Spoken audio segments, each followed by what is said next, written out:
Hello, everybody. Welcome back to Univesco TV. So, our this week's vlog, I'm going to discuss more about Chinese students studying abroad. Abroad means be it in the UK, USA, Australia, Canada, so on and so forth, South Korea, so on and so forth. So, I'll be discussing mostly about what can the Chinese students do when they go abroad in terms of the courses, in terms of networking, in terms of job opportunities, in terms of business opportunities. Mauro will share his experience of as a foreign student in the UK. So he was an EU student, yes. He came from Italy to Scotland, but also he came from a different country to Scotland. So he will share his experiences of studying in Glasgow and what kind of hurdles he came across. Although Mauro speaks perfectly fluent English, but the Glaswegian accent can be a little bit tricky sometimes. So Mauro will talk through his process and how he overcame that barrier, because a lot of Chinese students, when they go abroad, they overcome this barrier or they face this barrier rather of language barrier and accents and so on and so forth. Also, after Brexit, what are the opportunities available for Chinese students studying abroad in the UK mainly, and England especially? So be it London, Manchester, Leeds, all these top universities in the UK. And I'll tell you all about the processes and what kind of procedural environment that you have to go through to apply for a British university. So starting off, for the Chinese students studying abroad, I've always mentioned, so when I did a consultancy for one of my students, one of my clients back in the day, roughly about a year ago, and he was planning to go to the US in Texas. Now, one thing I told him that he wanted to go there because his friends were going to Texas. And I was like, you have to choose a course that is perfectly suitable to you according to your requirements and according to your career ambitions. So many people want to go to USA, UK.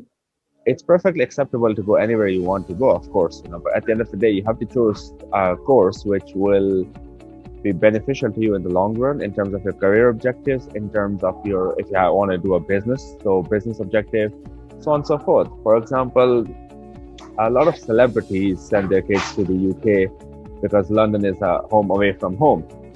And they mainly send to London because London, being an international city, it has many opportunities for networking. So for growing your company, growing your business, a lot of rich financial managers, hedge fund managers would send their kids to London, or from India, from Pakistan, from Southeast Asia, rather even China as well. They send their kids to top British universities, and especially in London, because they want their kids to be exposed to the British environment, to the London financial framework, financial environment. And again, going to London being one of the major financial centers, there's so many opportunities available for individuals in terms of networking, in terms of job opportunities, and also in terms of developing the business. So for example, if daddy has a major business in China or in India and you want to expand to the British market, then London is the place to be to expand your market. And when you're applying for British universities, when you're applying for universities in London specifically, make sure that your course is high up on the rankings. So rankings, QS university rankings, world rankings, the Times of the UK, they also provide their rankings, and it's very good to understand the rankings as well. So when you're applying for university, make sure that you consider those rankings. Where is your university ranked? So for example, in London, UCL, Imperial, and also KCL, King's College as well, they would be the major universities, in LSE, London School of Economics, which is one of the finest universities for financial majors, economics majors. So if you want to go into those, and Cass Business School, so my younger brother is studying in Cass Business School at the moment, and he's doing his master's in finance there. So these are top universities to go, and make sure that there's rankings, that when you're analyzing your University of Durham is also one of the better universities in the UK. And you'll also get the British accent, because Durham accent is very strong British accent. So if you go to University of Durham, you'll also get the British accent as well if you're into that. And University of Glasgow is one of the top universities. University of Edinburgh is the most popular and the most top universities, highest ranked university in Scotland. So these would be your universities. Now, saying that, there are other universities in the UK which are equally as good. And in terms of course offering, they offer a very good course. But I would say that UK offers a sense of elitism when it comes to the educational courses. So when you're applying for the UK university courses, make sure that the course that you're choosing is one of the top ranked universities. Yes, it is difficult to get into. I will talk about that. But then once you're into that university, for example, the starting salary for an LSE graduate in the UK is about £50,000, whereas the average UK average wage starting graduate salary is about £27,000 in London. So there's a huge difference in terms of starting salaries when you're going to an elite university. And of course, the University of Oxford and Cambridge, they're on a different level, and I don't need to talk about that. So it's very important for you to make sure that the course that you're choosing is offered in those universities. Make sure that the university you're choosing has a very good set of alumni network. Now, the reason I mentioned alumni network is this is where you start off your networking. That's where you will start off your foundation or base of your networking. So when you start off in the university, so join the students' council, join the students' union. So that way you'll be part of all the leaders as per se of the student body as such. When I was studying in London, I was also part of the student council, and I was also the class representative of my class. So that I was able to interact with everybody in my class. They would come to me if they had any concerns. And by doing so, it gave me some insightful information in terms of leadership, in terms of management, and also I developed my communication skills in terms of portraying and presenting my ideas to the School of Management. So the management as such, in terms of all the professors and the lecturers and so on and so forth. And this helped during my dissertation period, my thesis period, because a lot of students had concerns which they were not able to raise, of course. They came to me and I was able to raise to my supervisor, to my professors, and also to the head of School of Economics and Finance. So it's very important that if you want to develop your career in terms of a management role or a leadership role, or for example, if you have a company that you want to come back and work for in terms of your parents' company or your business, then make sure that you do something similar. By doing so, you'll develop a sense of confidence. By developing that sense of confidence, it'll help you when you go out to the City of London, when you'll be applying for jobs, and you'll be going to interviews, and you'll be going to networking sessions and wine tasting events, so on and so forth. That will be able to interact with high-end executives, so senior bankers, vice presidents, so on and so forth. You'll be able to talk to them not just about finance, but about the world as such. It's very easy. Once you get started to talk to someone, it's very easy to develop something, develop that conversation. So once you start off by talking about, let's say, football or about the global markets, then it's very easy to interact more and more. I remember once going to a networking event in London, and I was looking for a job back then. So I went to this networking event and I spoke to this high-end executive. We just started talking. This was like, here's my email. If you can just send me an email, sent to my CV, had a look at my CV. Although I didn't get a job with him, but he gave me some insightful information in terms of my CV and in terms of my job opportunities, which helped me progress forward in terms of my job searching abilities. And also it helped me progress forward in my career when I was working for a hedge fund in Mayfair, London. And also interacting with your colleagues, interacting with your classmates even, because you never know where your classmates are going to go to. Like Mauro's classmates never probably would have imagined that Mauro will go to China, for example, from Glasgow. Now he's probably interacting with his classmates in Glasgow. Mauro, you're probably interacting like, oh, I'm in Shanghai, China. I'm interacting with my classmates. One of them is in Canada, Montreal. I'm here in Indonesia currently. One of my friends is back in Dublin, Ireland. Another friend of mine is in Delhi, India. One of my friends is in Melbourne, Australia. So all my classmates, they're all scattered all over the place. One of my classmates is in Romania. And it's very important to have a diverse friend circle. And one thing that I would say to the Chinese and to the Indians and to the international students rather, when you're going abroad to study, make sure that you are part of a global society, because it's very, you have to be out of this bubble in the sense of like interacting with your own people. You have to get out of your comfort zone and start interacting with others as well. And the reason I say that, it helps you develop as a person. It helps you develop in terms of your career as well, because when you're out and about talking to Indians, Pakistanis, Americans, British, Irish, Romanians, Italians. It's just the cultural exposure that you get is so good when you go abroad and when you go to work. For example, if you're going to work for a hedge fund, as I can speak from my own experiences, you'll have multitude of clients all over the globe. You'll have a rich Arab coming in to your doors, wearing those white Arabic dress that they wear. I'm not being rude. I totally don't know the name of that. It's not on the bio. I don't think so. But they'll come and wear that dress. You'll have some Indians who will walk in with a suit and will speak to you in an Indian accent. For example, you'll have an Italiano coming in and into your door from Milan. So you'll be exposed to different people, where being exposed to global cultures from an earlier onset will help you in terms of developing your business, developing a rapport with them, and developing your communication skills with them, because you understand what they want. For example, Italians are totally different when it comes to finance than British, than Indians, than Americans. So everybody has their own different cultural backgrounds, and it's very important for you to interact with them if you want to progress forward in one of those roles. And one thing I would say when you're studying abroad, especially in London, I can say from my own experiences, make sure that the role that you're looking for, you're fit and perfectly capable of doing that. Research more and more. Contact me for more information if you want some consultation on regarding that as well. I'll be more than happy to assist. So there in banking sector, financial sector in London, there are three main opportunities: front office, middle office, back office. Back office is mostly operational, so operational roles in Credit Suisse, HSBC Bank, all those major banks, Goldman Sachs, whatever.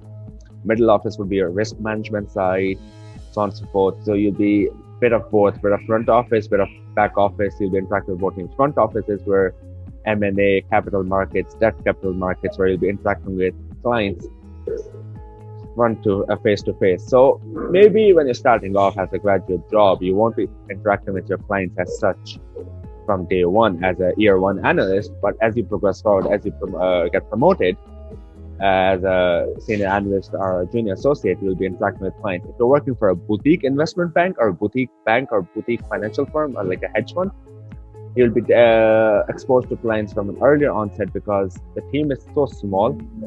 So you'll be working with your boss hand to hand, and your boss will then maybe, if you're perfectly capable he'll send you to a client meeting. So it's very important to be able to develop those communication skills as per se, and then being able to interact with your peers, starting off with your professors, then going forward into City of London and networking events and interacting with other financial executives, financial professionals. So make sure that you research the role that you want to do. M&A, for example, in London requires at least 16 to 18 hour work days per day on average. You'll be working during weekends as well most of the time. 80 to 90 hours is like a given standard in M&A, mergers and acquisitions role. You'll be working on pitch decks. You might say there's not that many mergers happening. Yes, there are not that many mergers happening, but you'll be working on countless amount of pitch decks, and you'll be working on reports and so on and so forth. Or most of them probably will go to waste, but you still have to prepare them for your clients, for your boss.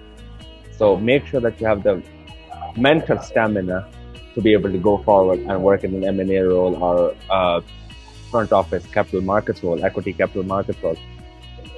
Back office is your average 9 to 5, 9 to 6 kind of role. On the occasional day, you might have to work overtime, but it's pretty straightforward. The pay is very good. A work-life balance is excellent.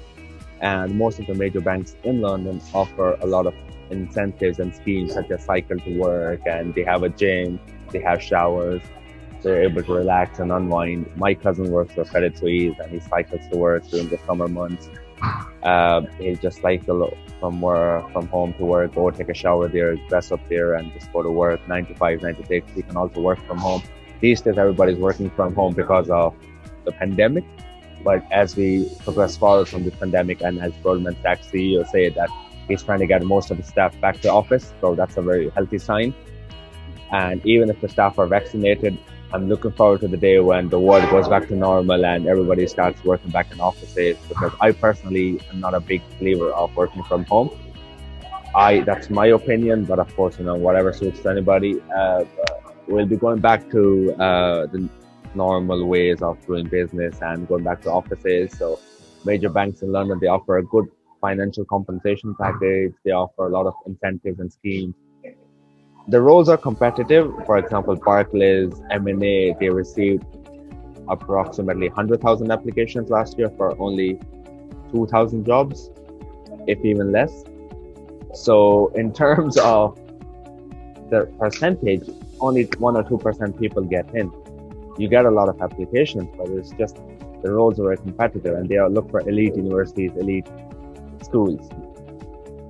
What I would talk about the elitism is that, for example, especially in London, they focus on elitism from an earlier stage where they focus on your schools, your high school, your primary school, the societies that you have joined, whether you're part of a sporting society. And one of the reasons why many kids who go to Oxford or Cambridge, they join a lot of societies like equestrian society, horse riding society, debating society, all those, because they want to be part of that network. They want to be part of that circle.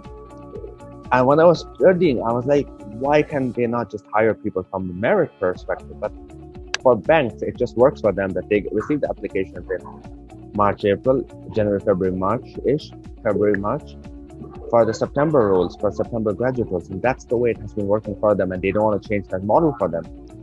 Now, when you're part of all these societies, you're part of this network, and when you're going to go work in these sectors, it's the network which is going to bring you the revenue. So your knowledge, your M&A knowledge, your financial knowledge, your FM calculations, your risk management knowledge, your knowledge of DCF modeling, valuation methods, techniques, yes. But what is important is that we're part of this elitist society, which are your clients. So when you work in M&A, you're part of the society, you're part of this a small group of network where the mergers that are happening, you have to be part of that circle to understand what is happening. Therefore, major banks hire people from Stanford, Harvard, Oxford, Cambridge, LSE, because they're part of that elitist society. It's just a big brand. So when you're in a client meeting and you're going somewhere, you say you're from LSE, automatically that just opens up many doors, because psychologically we're trained. We're wired to think, oh, he's not gone to an elite university, he must be good. And it is sad. Unfortunately, this is the harsh reality of life. I remember going to an event in London by the Gujarati Society. So Gujaratis are people from Gujarat province in India, the province where Narendra Modi, the current Prime Minister of India, hails from. I remember going to an event in London, a Gujarati Society event, and I met a banker from, I think it was from HSBC or Credit Suisse, and he's M&A, and he said to me he would rather hire someone, a history graduate from LSE, than a finance graduate from University of East London. And the reason why he said that was that the fact that someone, a history graduate, has gone to LSE, they must be smart. They must have got really good their A-level grades. They must have been super smart to go into LSE, Cambridge, Oxford, UCL, so on and so forth. So it just opens up many doors for me. For me, I just have to train them. Where someone who's gone to University of East London, they probably had to work extremely hard to get into it. And then they might have a first-class honor, but they might be hard workers. They might not be smart. It just kind of triggered to me that time, and I'm like, yeah. And now, as I progress forward, unfortunately, that's the harsh reality of life, and there's nothing that we can do about it. So there's nothing that we can do about it, but yeah. So if you want to get any consultation, feel free to contact me. Mauro, I'm open for any questions that you have as we go forward. Yes.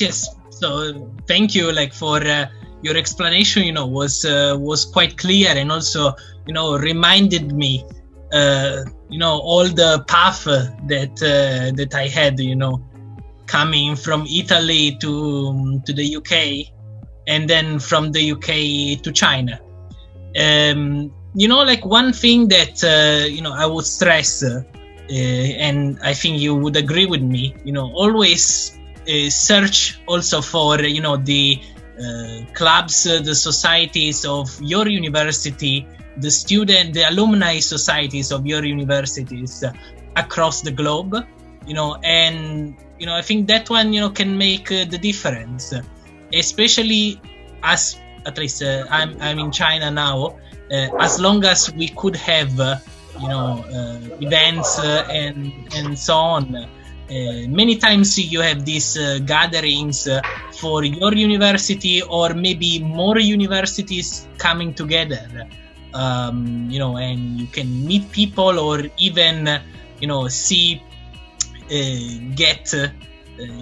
again your classmates that maybe live also in the same city, and things might happen. Maybe like an idea comes and you can work together. So what's your take on that?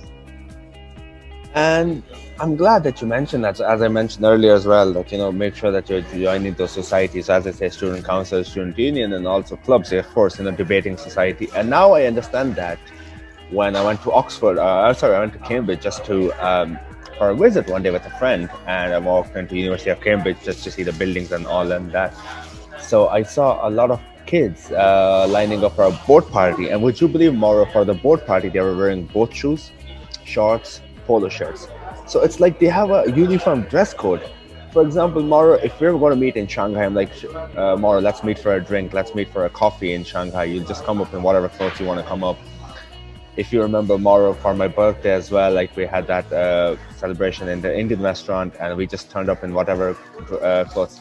But in Oxford and Cambridge and all the, even for the societies, they have a particular dress code. It's not necessarily a uniform dress code as such, but it's just what everybody does because they're wired in such a way. So you might say they're human machines, but then they're also wired in such a way, everybody for a board party, they're dressed accordingly. And this is what you will learn when you're joining different societies. You'll be able to learn the etiquettes of working in investment banking. For example, one of the major etiquettes of working in investment banking is being able to present yourself and wearing your suit properly. You'd be amazed, Mauro, at how many people are not able to wear their suits properly. So when you're joining these societies, it's not just a network, but you're also learning a lot of skills, which are very important when you're working in the city of London or financial sector, be it in Shanghai, New York, London, Tokyo, whatever. It's very important. I cannot stress that enough. In terms of global alumni, yes. For example, my university, Queen Mary, here in Shanghai, they've had multiple events in the last couple of years. When I was in Shanghai, I used to attend them on all occasions. I would meet my classmates, my former classmates. I remember going the very first alumni event I went to in Shanghai, Mauro, and I met this girl, Karen, who was my classmate. I said, "Hi, Rishi." I'm like, "Oh, I remember you." And it was like so good to see her like after 4 or 5 years, so she was the best friend of my flatmate in London, and she used to come to our flat to visit her friend. And I was like, "Wow, you still remember me?" And I was like, "Yeah, I remember." And it's like, "Yeah, Karen." I'm like, "Oh yeah." So it's just like, when you're part of the global alumni, for example, I'll try to join the Queen Mary alumni in Jakarta as well. And if they have an event, if I'm in Jakarta, I'll definitely land. The 50th anniversary of my university, the alumni event, they had a 50th anniversary of School of Economics and Finance a few years ago, about 5 years ago in London. And I attended that as well. So I got an invitation and I just went there for a drink, some food, interaction with my former colleagues. And because it's the 50th anniversary, Mauro, I also met students who graduated in 1970s and 80s. And then I remember I was talking to this old gentleman, a very fine man, and I was just talking to him. He said he's doing his master's so he did his bachelor's in Queen Mary back in the early 80s, and then he was doing his master's in King's College in London. And then he was just joking how he's interacting with his classmates, and they were like, "When was the last time you sat an exam?" He's like, "Not in your lifetime." Because most of the students were like in 1990 onwards born. So like, not in your lifetime. So it's just when you're interacting with different people, you get to develop so much. You are exposed to so much, and you learn so much about culture, about food, about backgrounds, about finance, different markets, and it just helps you. I cannot stress how much it helps you. For example, it has helped me substantially in Shanghai in terms of interacting with different individuals. So make sure that you join all the societies as possible. Yes, focus on your exams. Yes, focus on your results. Yes, focus on everything. But make sure that you're also focusing on your extracurricular activities, which are your networking events, clubs and societies, debating societies, join gym, go swimming, unwind, read a book. Make sure you're doing all that as well. Have a balanced life. If you're able to work through 70 to 80 hours, including studying during your master's, you're more than capable of working in the city of London for 70 to 80 hours a week in M&A or capital markets. You next week on Zoom. Okay. Next week on Zoom. All right. Thank you so much for everyone for tuning in today. If you have any questions, feel free to comment to us. Thanks so much for watching. Bye-bye.